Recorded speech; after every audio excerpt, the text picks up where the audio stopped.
கை கால்களில் அடிபட்ட நிலையில் இருந்த அனன்யாவை தூக்கி கொண்டு அவள் அறைக்குள் சென்ற சித்தார்த் அவளை மெதுவாக கட்டிலில் படுக்க வைத்து செண்பகம் கொண்டு வந்த ஃபர்ஸ்ட் எய்ட் பாக்ஸில் இருந்த மருந்தை போட்டுவிட ஆரம்பித்தான். வலிக்குது, மெதுவா என்று அனன்யா கத்த, ஓ மேடமுக்கு சாகசம் பண்ணும்போது இதெல்லாம் தெரியலையா? பெரிய சினிமா ஹீரோயின் மாதிரி ஊட்டெல்லாம் திறந்து வீட்டுக்குள்ள போயிட்டு வந்திருக்கீங்க. உள்ள இருக்கிறவங்க பார்த்திருந்தா இதை விட பலமா அடிபட்டிருக்கும் என்று கேலி செய்தான். அதெல்லாம் ஒண்ணும் இல்ல, யாரோ ஹெல்ப் பண்ணலனாலும் நானே ஜாக்கிரதையா வந்திருப்பேன் என்று அனன்யா சினுங்களுடன் கூறினாள். அனன்யாவின் தன்னம்பிக்கையை கண்டு தனக்குள் புன்னகைத்த சித்தார்த் அவளின் காயத்திற்கு முடிந்தவரை மென்மையாக மருந்து போட்டு விட்டான். தன்னை ஒரு மனைவி போலவே கவனித்துக் கொள்ளும் சித்தார்த்தை ஆச்சரியமாக பார்த்தாள் அனன்யா. ஒரு சில நேரம் தன்னிடம் போட்டி போட்டு வாதிடுபவன் சில நேரம் தன்னை அக்கறையாக கவனித்துக் கொள்வதை யோசிக்கும் பொழுது அவனின் உண்மையான குணத்தை அவளால் புரிந்து கொள்ள முடியவில்லை.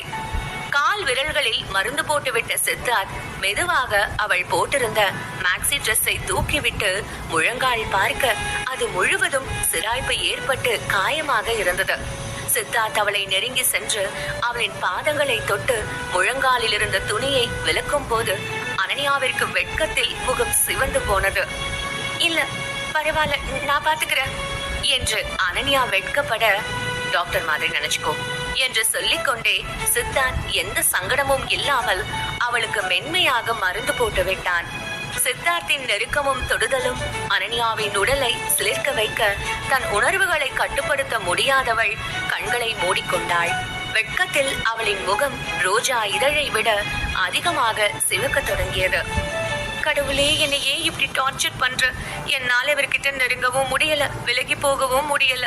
என்னை இப்படி ஒரு நிலைமையில மாட்டிவிட்டு நீங்க தூரம் நின்று ரசிச்சு பாக்குறீங்கல்ல என்று மனதிற்குள் கடவுளையும் விட்டு வைக்காமல் திட்டிக்கொண்டே இருந்தாள். சித்தார்த்தின் ஒவ்வொரு தீண்டலும் அனன்யாவிற்கு வெளிப்படுத்த முடியாத ஒருவித உணர்வை கொடுத்தது. சித்தார்த் மருந்து போட்டு முடித்த பிறகும் கூட அனன்யா கண்களை மூடி இருக்க திரும்பி அவள் முகத்தை பார்த்த சித்தார்த், உனக்கு அடிபட்டா ஏன் என் மனசு இவ்வளவு கஷ்டப்படுதுன்னு எனக்கே தெரியல. நீ ஏதோ ஒரு வகையில என்னை இம்ப்ரெஸ் பண்ணிட்டு இருக்க, ஆனா அது என்னன்னு தான் சொல்ல தெரியல என்று தனக்குள் சொல்லிக் கொண்டவன் அவளின் அழகிய முகத்தை சில நொடிகள் ரசித்துக் கொண்டிருந்தான். அவளின் சிவந்த உதடுகள் தன்னை அருகே அழைப்பது போல தோன்றினாலும் தன் உணர்வுகளை கட்டுப்படுத்தி கொண்டவன் தொண்டையை கனைத்துக் கொண்டு, மருந்து போட்டுட்டேன், கொஞ்ச நாளைக்கு இந்த மாதிரி எந்த பூட்டை திறந்து உள்ள போகாம அமைதியா இரு என்று கேலி செய்தான். அவனின் கிண்டல் பேச்சில் தன்னிலைக்கு வந்தவள், ஆமா நீங்க எப்படி திடீர்னு அங்க வந்தீங்க என்று கேட்டாள். நீ எதுக்கு அர்த்த ராத்திரியில திருட மாதிரி ரகசியமா போன என்று சித்தார்த் குழப்பத்துடன் கேட்டான். பாட்டிக்கு என்னவோ ஆயிடுச்சுன்னு பயந்துட்டேன், அதான் அவங்க எப்படி இருக்காங்கன்னு பார்க்க போன என்று சொன்னாள் அனன்யா. அவள் சொன்னதை கேட்டு கண்களை விரித்து அனன்யாவை பார்த்த சித்தார்த், அது சரி, பாட்டிய பார்க்கதான் இந்த ஜேம்ஸ் பாண்ட் சாகசமா? அடுத்த தடவை இப்படி எல்லாம் போகும்போது அடிபடாம இருக்கிற மாதிரி பாத்துக்கோ என்று கூறினான். தன் மீது இருக்கும் அக்கறையில் சொல்கிறானா அல்லது கேலியில் பேசுகிறானா என்று புரியாமல் சரி என்று தலையசைத்தாள் அனன்யா. அனன்யாவிடம் பேசிவிட்டு வெளியே வந்த சித்தார்த்திற்கு தன்னையும் மீறி அனன்யாவை ஏன் கவனித்துக் கொள்கிறோம் என்று அவனுக்கே புரியவில்லை. அவள் மீது இருக்கும் உணர்வுகளை அவனால் வார்த்தையாக வெளிப்படுத்த முடியவில்லை. அடுத்த நாள் சத்யாவின் யூடியூப் ரிலீஸ் வைரலாகி இருப்பதை பார்க்கும் பொழுது யுவனுக்கு எரிச்சலாக வந்தது. அனன்யா இந்த ரீல்ஸை டைரக்டர் ரத்தினத்தை அணுகுவதற்கு தான் செய்கிறாள் என்று கேள்விப்பட்ட யுவன் அந்த திட்டத்தை எப்படியாவது தவிடுபொடியாக்க வேண்டும் என்பதில் குறியாக இருந்தான். அப்பொழுது உள்ளே டேவிட் வர, நீ நேத்து என்ன சொன்ன? அந்த சத்யா போட்ட ரீல்ஸ் எல்லாம் பலூன் மாதிரி ஒரே நாள்ல அடங்கிடும்னு சொன்ன, அது என்னன்னா நாளுக்கு நாள் வளர்ந்துட்டே போகுது. இப்படியே போனா அவன் நம்மள 10 காசுக்கு மதிக்க மாட்டான், பாத்துக்கோ என்று கூறினான். யுவன் சொன்னதை பொறுமையாக கேட்ட டேவிட், நீ ஒன்னதுக்கெல்லாம் கவலைப்படாத யுவன், இவங்க இப்பதான் விதை போட்டு இருக்காங்க, நாம அதுக்குள்ள அந்த விதைய வளராத ஒரு இடத்துல புதைச்சு வச்சிடுவோம் என்று வன்மத்துடன் கூறினான். நீ எதையும் புரியுற மாதிரி சொல்ல மாட்டியா என்று யுவன் கடுப்புடன் கேட்க புன்னகையுடன் அவனை பார்த்த டேவிட், இப்பதான் ஒரு உப்மா கம்பெனில ஹீரோ ஆடிஷன் நடக்கிறதா கேள்விப்பட்டேன்.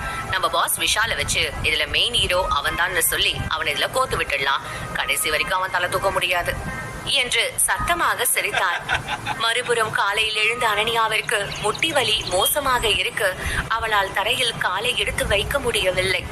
யாரையும் தொந்தரவு செய்ய விரும்பாதவள் வாஷ்ரூம் போகலாம் என்று எண்ணி கட்டிலை பிடித்துக்கொண்டே ஒற்றை காலை ஊன்றி குதிக்க அப்படியே நிலை தடுமாறினாள். அதற்குள் ஓடி வந்த சித்தார்த் அவளை தாங்கிக் கொள்ள அவன் கைகளில் வந்து விழுந்தாள் அனன்யா.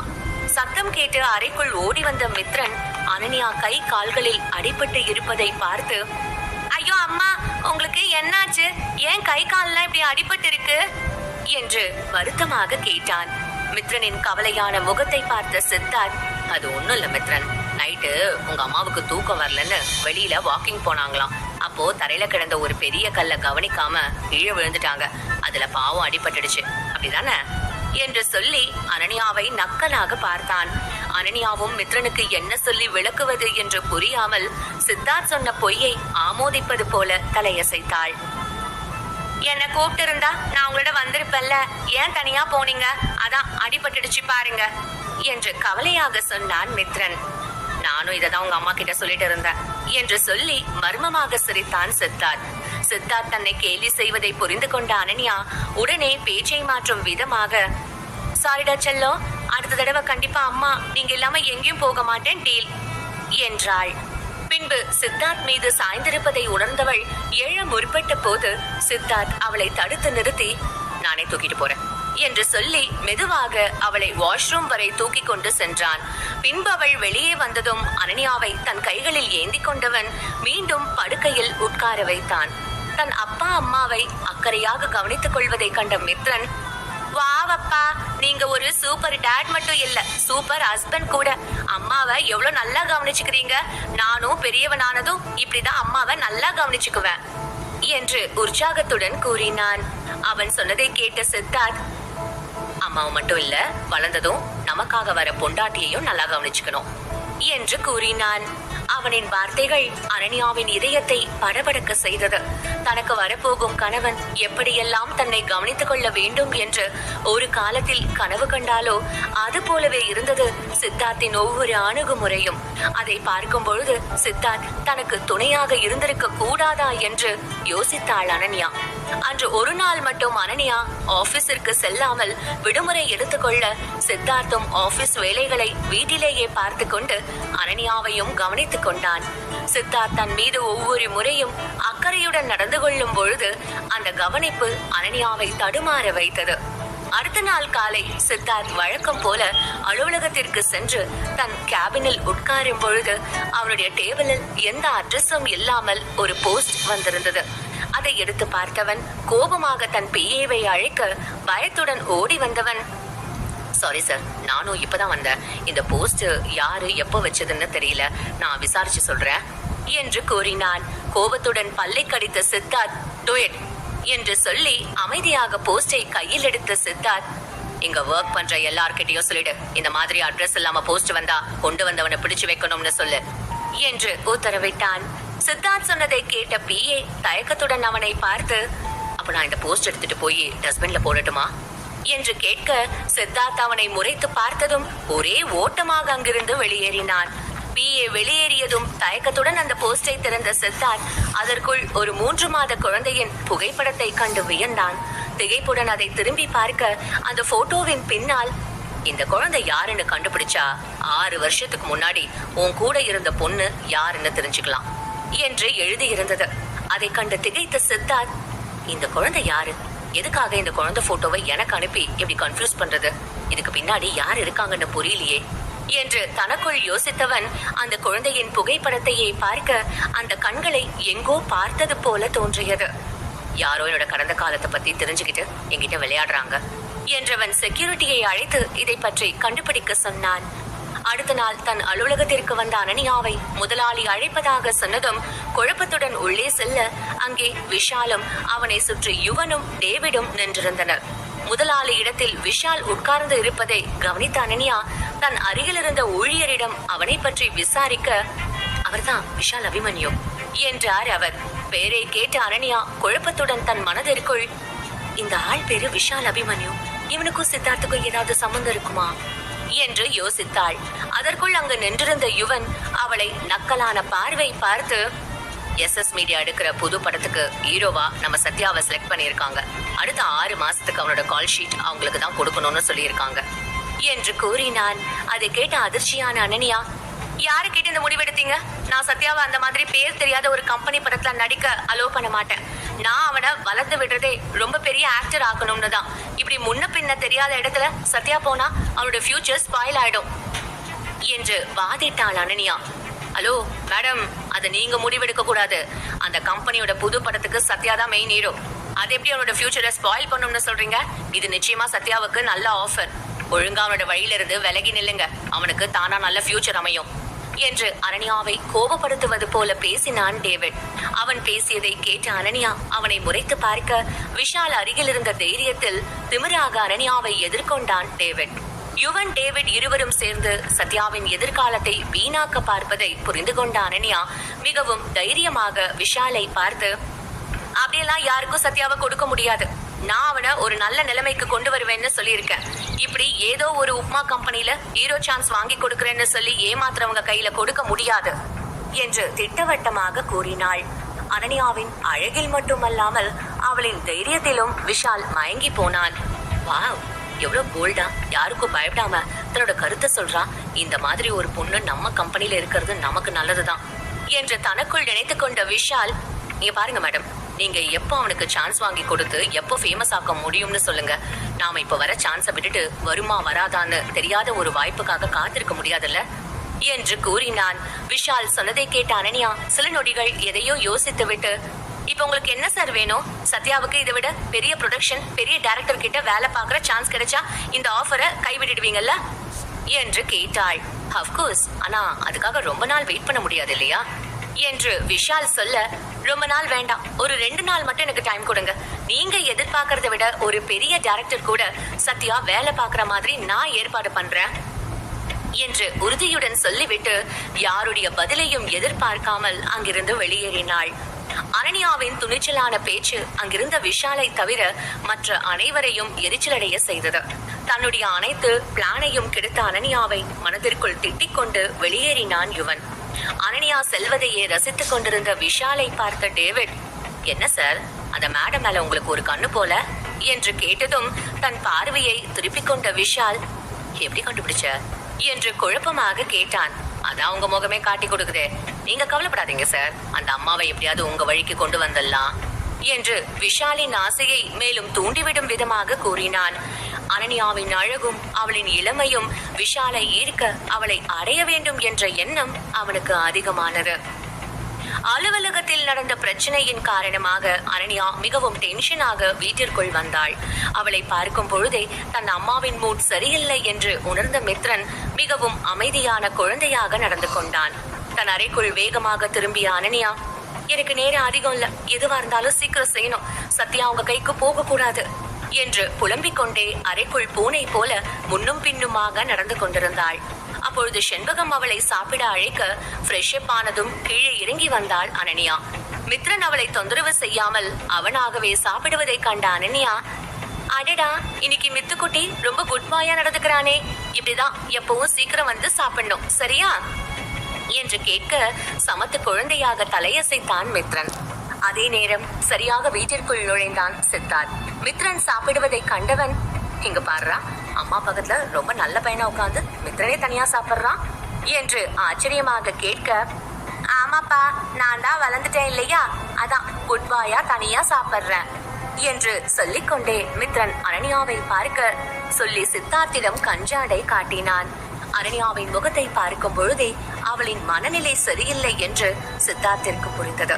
அவளிடம் விசாரிக்கலாம் என்று எண்ணிய போது செண்பகம் அவனிடம், தம்பி, இன்னைக்கு உன்னோட பேர்ல ஒரு போஸ்ட் வந்துருச்சு, ஆனா அதுல பேரு விலாசம் எதுவும் போடல என்று சொல்லி சித்தார்த் பெயரில் வந்த லெட்டரை அவனிடம் கொடுத்தார். இங்கேயும் அட்ரஸ் இல்லாம லெட்டர் வந்திருக்கா என்று யோசித்த சித்தார்த் குழப்பத்துடன் செண்பகம் கையில் இருந்த போஸ்டை வாங்கி பிரித்தான். அதிலும் அவனுக்கு காலையில் வந்திருந்த அதே குழந்தையின் போட்டோவே மீண்டும் வந்திருந்தது. யார் இது திரும்ப திரும்ப அட்ரஸ் இல்லாம நமக்கு போஸ்ட் அனுப்புறது? ஆபீஸுக்கு தான் வந்திருக்குன்னு பார்த்தா வீடு வரைக்கும் வந்திருக்கு. முதல்ல இதுக்கு ஒரு முடிவு கட்டணும் என்று யோசித்தவன் வேகமாக அந்த போட்டோவை கிழித்து கீழே போட்டான். எதுக்குப்பா கிழிச்சு போட்டுட்ட? முக்கியமான லெட்டர் இல்லையா என்று செண்பகம் கேட்க, அது ஒன்றும் ரொம்ப முக்கியமான லெட்டர் இல்ல, ஜஸ்ட் இன்விடேஷன் மாதிரி தான் என்று சொல்லிவிட்டு அங்கிருந்து நகர்ந்து சென்றான். அனன்யா சத்யாவை பற்றி யோசனையில் இருந்ததால் நடந்த எதையும் கவனிக்கவில்லை. ஆனால் அதில் இருந்தது மித்ரனின் சிறுவயது போட்டோ. விரைவாகவே சாப்பிட்டு முடித்துவிட்டு மித்ரன் சித்தார்த் கிழித்து போட்ட போட்டோவை கையில் வைத்துக் கொண்டு, இது ஏதோ பேபி போட்டோ மாதிரி இருக்கு. கண்ணு மூக்கு வாயின்னு தனித்தனியா இருக்கு. பசில் மாதிரி ஜாயின் பண்ணா ஜாலியா இருக்கும் என்று சொல்லிக்கொண்டே எடுத்து வந்த போட்டோவை ஒன்று சேர்க்க ஆரம்பித்தான். அருகில் அனன்யா ஏதோ யோசனையில் உட்கார்ந்து இருந்தாள்.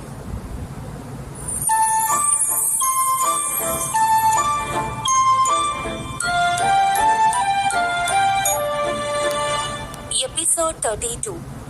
சாப்பிட்டு முடித்ததும் தன் அறைக்கு திரும்பிய மித்ரன் சித்தார்த் கிழித்து போட்ட காகிதத்தை ஒன்று சேர்க்க ஆரம்பித்தான்.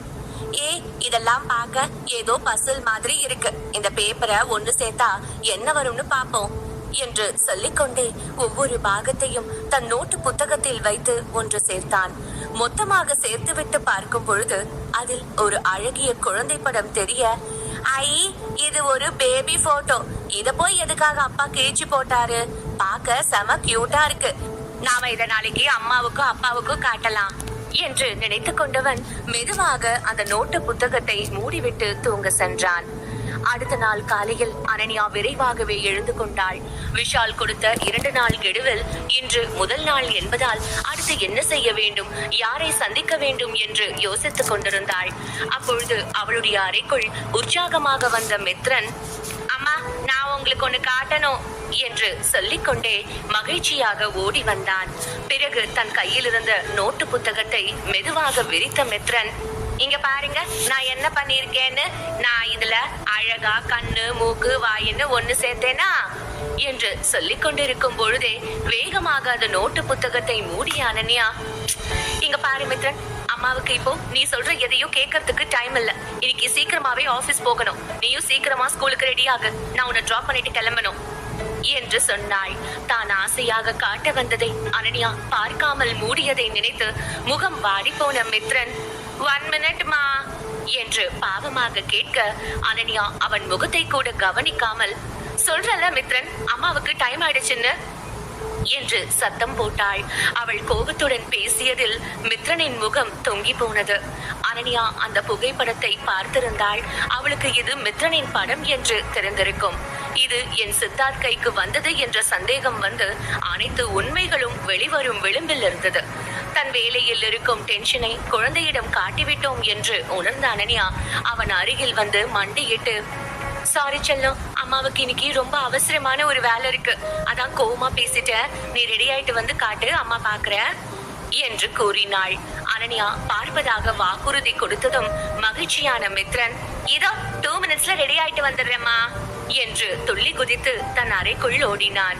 மித்ரன் சொன்னது போலவே குளித்துவிட்டு ஸ்கூல் யூனிஃபார்ம் போட்டுவிட்டு அனன்யாவிடம் ஓடி வந்து, இப்ப என்னோட பசில் பாப்பீங்க தானே என்று மித்ரன் ஆசையாக கேட்டதும், கண்டிப்பா பாப்பேன், ஆனா மித்துக்குட்டி இப்போ சமத்தா சாப்பிடணும் என்றாள் அனன்யா. மீண்டும் ஏமாற்றத்துடன் மித்ரன் முகத்தை சுருக்கி, நீங்க என்ன சீட் பண்றீங்க? நான் ஒன்னும் சீட் பண்ணல, சாப்பிட்டு முடிச்சாதானே ஃபுல்லா ரெடியான மாதிரி என்று சொல்லிவிட்டு அனன்யா பிரேக்ஃபாஸ்ட் சாப்பிட்டு கொண்டே மித்ரனுக்கும் ஊட்டிவிட ஆரம்பித்தாள். காலையில் ஒரு முக்கியமான மீட்டிங்கிற்காக தயாராகி வெளியே வந்த சித்தார்த், நான் இன்னைக்கு சீக்கிரம் தான் ரெடி ஆயிட்டேன், நானே உங்க 2 பேரையும் டிராப் பண்ணிடுறேன் என்று சொல்லிவிட்டு கார்கி எடுக்க தன் அறைக்கு சென்றான். அனன்யாவும் மித்ரனும் காரின் அருகே சித்தார்த் வருவதற்காக காத்திருந்த வேளையில் மித்ரன், அம்மா நீங்க இன்னும் என்னோட கிரியேட்டிவிட்டிய பார்க்கவே இல்லை, நானும் எவ்வளவு தடவை காட்ட ட்ரை பண்ணிக்கிட்டே இருக்கேன் என்று சினுங்களுடன் கூறினான். சாரி மித்து, அம்மா ஏதோ டென்ஷன்ல மறந்தே போயிட்டேன். சரி, அப்படி என்னதான் செஞ்சிருக்கேன்னு நானும் பாக்குறேன், காட்டு என்று சொல்ல மித்ரன் வேகமாக தன் பையில் இருந்த நோட்டு புத்தகத்தை திறக்கவும் அனன்யாவிற்கு போன் வரவும் சரியாக இருந்தது. போனை அனன்யா அட்டென்ட் செய்ததும் மறுமுனையில் இருந்த அவளின் அசிஸ்டன்ட், மேடம் சரியா 9 மணிக்கு ரத்னம் சார் உங்களுக்கு அப்பாயின்மெண்ட் கொடுத்திருக்காரு, அவரோட ஆபீஸ்க்கு வந்துடுங்க என்று கூறினாள். அனன்யா போனை வைத்துவிட்டு மித்ரன் பக்கம் திரும்பும் பொழுது பலத்த காற்று வீசியதில் அவனுடைய நோட்டு புத்தகத்தில் அடுக்கியிருந்த புகைப்படம் காற்றில் பறக்க ஆரம்பித்தது. இதனால் அனன்யாவால் அதை பார்க்க முடியவில்லை. அந்த நோட்டில் எஞ்சி இருந்தது ஒரு கண் மட்டும்தான். அந்த நேரம் சரியாக சித்தார்த் அங்கு வந்து சேர்ந்தான். பறந்து விழுந்த துண்டுகளை பார்த்தவன், என்ன மித்ரன் இதெல்லாம் விளையாடுறதுக்கு டாய்ஸ் எதுவும் இல்லாத மாதிரி நான் நேத்து கிழிச்சு போட்ட குப்பியை சேர்த்து வச்சிருக்க, தேவையில்லாததை எடுத்து விளையாடக்கூடாது என்று கண்டிக்கும் விதமாக கூறினான். சித்தார்த் பேசியதில் லேசாக மித்ரனின் முகம் வாடி போனது. சரி என்று மெதுவாக தலையசைத்தவன் வேறு எதுவும் சொல்லாமல் அமைதியாக காரில் ஏறிக்கொண்டான். அந்த நோட்டு புத்தகத்தில் எஞ்சியிருந்த கண்களை எடுத்து பார்த்த அனன்யாவிற்கு இந்த கண்கள் பரிச்சயமான ஒன்றாக தோன்றியது. மித்துக்குட்டி, சோகமா ஆகக்கூடாது, அம்மா பாக்கிறதுக்குள்ள காத்து அடிச்சிருச்சுமா என்று சமாதானம் செய்தாள். மித்ரன் அனன்யா காரில் ஏற சித்தார்த் காரை ஸ்டார்ட் செய்து சிறிது தூரம் சென்றதும் மிரர் வழியாக மித்ரனை பார்க்க அவன் இன்னும் தலையை தாழ்த்தியபடி அமைதியாக அமர்ந்திருந்தான். குழந்தையின் சோகத்தை புரிந்து கொண்ட சித்தார்த், சாரி மித்ரன், குப்பையில கிடந்த பொருளை வச்சு விளையாடுறேன்னு தான் சத்தம் போட்டேன். இன்னைக்கு ராத்திரி வரும்போது உனக்கு புது டாய் வாங்கிட்டு வரேன் என்று சொல்லவும் குஷியானான் மித்ரன். சிறிது நேரத்தில் சித்தார்த்தின் கார் ஸ்கூலை அடைந்ததும் மித்ரன் சிரித்தபடியே உள்ளே சென்றான். அனன்யா சித்தார்த்திடம் தேங்க்ஸ் என்றாள். அவள் எதற்காக நன்றி சொல்கிறாள் என்று தெரியாமல் குழப்பமான முகபாவத்துடன் அவளை பார்க்க, மித்ரனை ரொம்ப பாசமா கவனிச்சுக்கிறதுக்கு ரொம்ப தேங்க்ஸ். உங்களோட இருக்கும் போதுதான் மித்ரன் அப்பா இல்லைன்ற ஒரு ஏக்கம் இல்லாம இருக்கான் என மனமுருகி கூறினாள். அந்த நேரம் சரியாக சித்தார்த்தின் போன் அடித்தது. காரை ஓரமாக நிறுத்திவிட்டு போனை அட்டன் செய்தான் சித்தார்த். மறுமுனையில் கரகரப்பான ஒரு குரல் கேட்டது. என்ன மிஸ்டர் சித்தார்த், வந்த லெட்டரையும் போட்டோவையும் கிழிச்சு போட்டுட்டா? பல வருஷமா புதிஞ்சு கிடக்கிற உண்மை யாருக்கும் தெரியாமலே போயிடும்னு நினைச்சிட்டு இருக்கியா? மறுமுனையில் வந்த குரலை கேட்டு தடுமாறிய சித்தார்த் வேகமாக காரை விட்டு வெளியே வந்து, ஹலோ, யார் பேசுறது? உனக்கு என்ன வேணும்? யார் நீ? எதுக்காக என்ன ஃபாலோ பண்ற என்று கோபத்துடன் கேட்டான். அதுக்குள்ள தெரிஞ்சுக்கிட்டா என்ன சுவாரஸ்யம் இருக்கு மிஸ்டர் சித்தார்த்?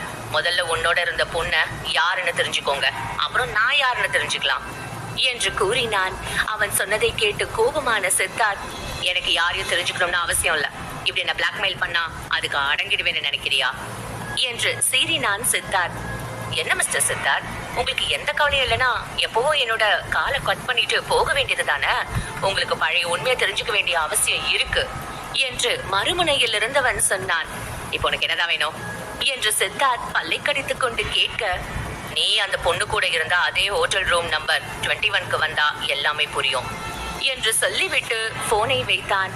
சித்தார்த் போனில் பேசிக் கொண்டிருக்கும் பொழுதே காரில் இருந்து வெளியே வந்த அனன்யா, என்னாச்சு? ஏதாவது முக்கியமான வேலையா? நீங்க வேணும்னா உங்க வேலையை பாருங்க, நான் ஒரு ஆட்டோ பிடிச்சு போய்க்கிறேன் என்று கூறினாள். இல்ல அதெல்லாம் ஒண்ணும் இல்ல, பக்கத்துல ஒரு சின்ன வேலை இருக்கு, அது முடிச்சதும் நானே உன்னை கார்ல டிராப் பண்றேன் என்று சொன்ன சித்தார்த் வேகமாக காரில் ஏறி போனில் சொன்ன ஹோட்டலுக்கு விரைந்தான். சில நொடிகளில் சித்தார்த் ஹோட்டல் பார்க்கிங்க்கு வந்தடைந்தான். சித்தார்த் அவள் பக்கம் திரும்பி, எனக்குள்ள ஒரு 5 நிமிஷம் வேலை இருக்கு, முடிஞ்சதும் நாம கிளம்பிடலாம் என்று சொன்னான். இல்லனா என அனன்யா ஏதோ சொல்ல வர எதையும் கேட்கும் மனநிலையில் இல்லாத சித்தார்த் வேகமாக அங்கிருந்து கிளம்பினான். ஹோட்டலுக்குள் நுழைந்த சித்தார்த் போனில் சொன்னது போல 12ஆம் நம்பர் அறையை தட்ட அதிலிருந்து வெளியே வந்த ஒரு பெண்ணை பார்த்து திகைத்து நின்றான் சித்தார்த். மறுமுனையில் சித்தார்த்திற்காக காத்திருந்தாள் அனன்யா. அந்த நேரம்தான் எங்கே இருக்கிறோம் என்று பார்க்க வெளியே இறங்க, ஐயோ, 6 வருஷத்துக்கு முன்னாடி என் வாழ்க்கையை திருப்பி போட்ட அதே ஹோட்டல் என்று அவள் பழசையெல்லாம் நினைத்து பார்க்க அவளுக்கு தலை சுற்றியது. சித்தார்த் இந்நேரம் இங்கே இருந்திருந்தாள் அனன்யா அவனிடம் தனக்கு நடந்த விஷயத்தை அவளை மனம் நொந்து சொல்லி அழுதிருப்பாள். இந்த இடத்தை விட்டு போகணும், சித்தார்த் சீக்கிரம் வாங்க என்று அவள் சோகமாக இருக்க ஒரு போன் கால் வந்தது. மேடம், எங்க இருக்கீங்க? ரத்னம் சார் கிட்ட அப்பாயின்மெண்ட் வாங்குறதே பெரிய விஷயம், அவர் ரொம்ப நேரம் யாருக்காகவும் வெயிட் பண்ண மாட்டாரு என்று கூறினாள். சித்தார்த் திரும்பி வர எவ்வளவு நேரமாகும் என்று தெரியாததால் அவனுக்கு போன் செய்து பார்த்தாள் அனன்யா. ஆனால் மறுமுனையில் சித்தார்த் போனை எடுக்காததால் ஒரு ஆட்டோவை பிடித்து டைரக்டர் ரத்தினத்தின் ஆபீஸிற்கு புறப்பட்டு சென்றாள். 12ஆம் நம்பர் அறையின் கதவை திறந்த ஒரு பெண் வர அந்த பெண்ணை பார்த்து சித்தார்த் உறைந்து போனான். சித்தார்த் சிலை போல நிற்பதை பார்த்த அந்த பெண், ஹலோ மிஸ்டர், உங்களுக்கு யார் வேணும் என்று கேட்டாள். சித்தார்த் அவளிடம் பதில் சொல்ல முடியாமல் அதிர்ச்சியில் நின்றிருந்ததை பார்த்த அந்த பெண் தன் அருகில் இருந்த கணவனை அழைத்து, என்னங்க, இவர் யாருன்னு தெரியல, கதவை தட்டிட்டு எதுவும் பேசாம அமைதியா நிக்கிறாரு என்று கூறினாள். உள்ளிருந்து வந்த அந்த பெண்ணின் கணவன், யார் சார், நாங்களே இப்பதான் ஹனிமூனுக்காக இந்த ஊருக்கு வந்திருக்கோம், நீங்க ஏதாவது தப்பான ரூமுக்கு வந்துட்டீங்களா என்று கேட்டான். அந்த பெண்ணின் கணவனின் குரல் கேட்டு சுயநினைவுக்கு திரும்பினான் சித்தார்த். சாரி, தப்பான ரூமுக்கு வந்துட்டேன் என்று சொல்லிவிட்டு வேகமாக அங்கிருந்து வெளியேறினான். இந்த பொண்ணை பார்க்கவே சின்ன பொண்ணா இருக்கு. அது மட்டும் இல்லாம இவங்க இப்பதான் இந்த ஊருக்கே வராங்க. தேவையில்லாம அந்த ராஸ்கல் என்னோட பாஸ்ட வச்சு விளையாடுறான். சீக்கிரம் அவனை கண்டுபிடிச்சு ஒரு வழி பண்றேன். அதே நேரம் அனன்யாவின் நினைவு வர வேகமாக தன் காரை நோக்கி ஓடினான். சித்தார்த் வந்து பார்த்தபோது அனன்யா கிளம்பி இருந்தாள். உடனே சித்தார்த் அவளுடைய நம்பருக்கு போன் செய்ய மறுமுனையில் அனன்யா அழைப்பை ஏற்கவில்லை. அப்போது அவளிடமிருந்து ஒரு மெசேஜ் வந்தது. நான் கிளம்பிட்டேங்க, சாரி, ஒரு சின்ன வேலை தான், நைட் மீட் பண்ணலாம் என்று மெசேஜ் செய்திருந்தாள். சில நொடிகள் எதையோ யோசித்த சித்தார்த் தன் பிஏவிற்கு போன் செய்து, என்னோட நம்பருக்கு இப்போ ஒரு அன்னோன் நம்பர்ல இருந்து கால் வந்துச்சு, அது யார் செஞ்சது, அவன் எங்க இருக்கான்னு உடனே கண்டுபிடிச்சு சொல்லு என்று கூறினான். ஷோர் சார், இப்பவே யாரு என்னன்னு பார்த்து சொல்றேன் என்று பிஏ சொன்னதும் சித்தார்த் ஆபீஸிற்கு கிளம்பினான். மறுபுறம் ரத்தினம் ஆபீஸிற்கு வந்த அனன்யா அவருக்காக காத்திருந்தாள். 1 மணி நேர காத்திருப்புக்கு பிறகு ரத்னத்தின் அசிஸ்டன்ட் அனன்யாவை அழைத்தார். புன்னகையுடன் உள்ளே வந்த அனன்யா, குட் மார்னிங் சார், நான் உங்களோட பெரிய ஃபேன், உங்களை சந்திச்சதுல எனக்கு ரொம்ப சந்தோஷம் என்று சொன்னாள். நானும் உங்களை பத்தி நிறைய கேள்விப்பட்டிருக்கேன் மேடம். நீங்க சத்யாவை வச்சு பண்ண ரீல்ஸ் ட்ரெண்டிங்ல நம்பர் 1 இல்லையா? நானும் அதை பார்த்தேன், லைவா நல்லா இருந்துச்சு என்று பதிலுக்கு அனன்யாவை பாராட்டினார் ரத்தினம். அதன் பிறகு அனன்யா தயங்கியபடி, ரத்னம் சார், நீங்க இப்ப எடுக்கிற புது சீரியஸ்க்கு லீட் ரோலுக்கு ஆர்டிஸ்ட் எடிட் இருக்கீங்கன்னு கேள்விப்பட்டேன். ஆக்டர் சத்யா ரொம்ப திறமையான ஆளு. டான்ஸ், ஃபைட்டுன்னு எல்லாமே ரொம்ப நல்லா பண்ணுவாரு. அந்த ரோலுக்கு சத்யா சரியா இருப்பார்னு நினைக்கிறேன் என்று சொல்ல, அனன்யா சொன்னதை கேட்டு சில நொடிகள் மௌனமாக இருந்த ரத்தினம் பிறகு அவளை பார்த்து, நீங்க சொல்றது சரிதான் மேடம். ஆக்டர் சத்யாவை பத்தி எனக்கும் நல்லா தெரியும். ரொம்ப திறமையான ஆக்டர் தான். ஆனா இந்த ரோலுக்கு நாங்க ஏற்கனவே ஒரு பெரிய ஆக்டர் கிட்ட கால் ஷீட் கேட்டு இருக்கோமே என்று கூறினார். அவர் சொன்னதை கேட்ட அனன்யா கவலையான முக பாவனையுடன், ஆனா சத்யா ரொம்ப திறமையான ஆக்டர் சார் என்று சொல்ல, ரத்னம் சிரித்துக் கொண்டே, நல்ல திறமையான ஆக்டர் தான். ஆனா இப்ப இருக்கிற நிலைமையில ஃபேமஸான ஒரு ஆக்டர் மூலமா தான் என்னோட சீரியஸ்க்கு ரீச் கிடைக்கும். இதுல நான் மட்டும் சம்பந்தப்படல, பல பேரோட வாழ்க்கை அடங்கி இருக்கு. அதுல ரிஸ்க் எடுக்க முடியாது. ஆனா நீங்க சொன்னதுக்காக ஒரு வாட்டி யோசிக்கிறேன் என்று கூறினார். ஓகே சார், நான் சொல்றதை கொஞ்சம் யோசிச்சு பாருங்க, தேங்க்ஸ் என்று சொல்லிவிட்டு வெளியேறினாள். விஷால் கொடுத்த கெடுவில் ஒரு நாள் முடிவடைந்த நிலையில் சத்யா எங்கே அந்த மோசமான கும்பலில் மாட்டிக்கொள்வானோ என்று அனன்யா மிகவும் கவலைப்பட்டாள். இதை பற்றியே கவலையிலேயே வீட்டிற்கு திரும்பிய அனன்யா அடுத்து என்ன செய்யலாம், வேறு ஏதேனும் பெரிய டைரக்டரை அணுகலாமா என்று யோசித்துக் கொண்டே அவளையும் மீறி தூங்கி போனாள்.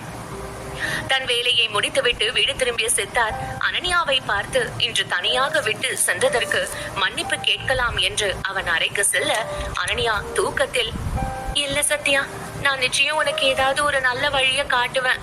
அந்த முட்டாள் பசங்க கையில உன்னை விட்டுட மாட்டேன் என்று முழங்கினாள். அனன்யாவின் முனங்களை கேட்ட சித்தார்த் அவளை பார்த்து சிரித்துக் கொண்டே கடந்து சென்றான்.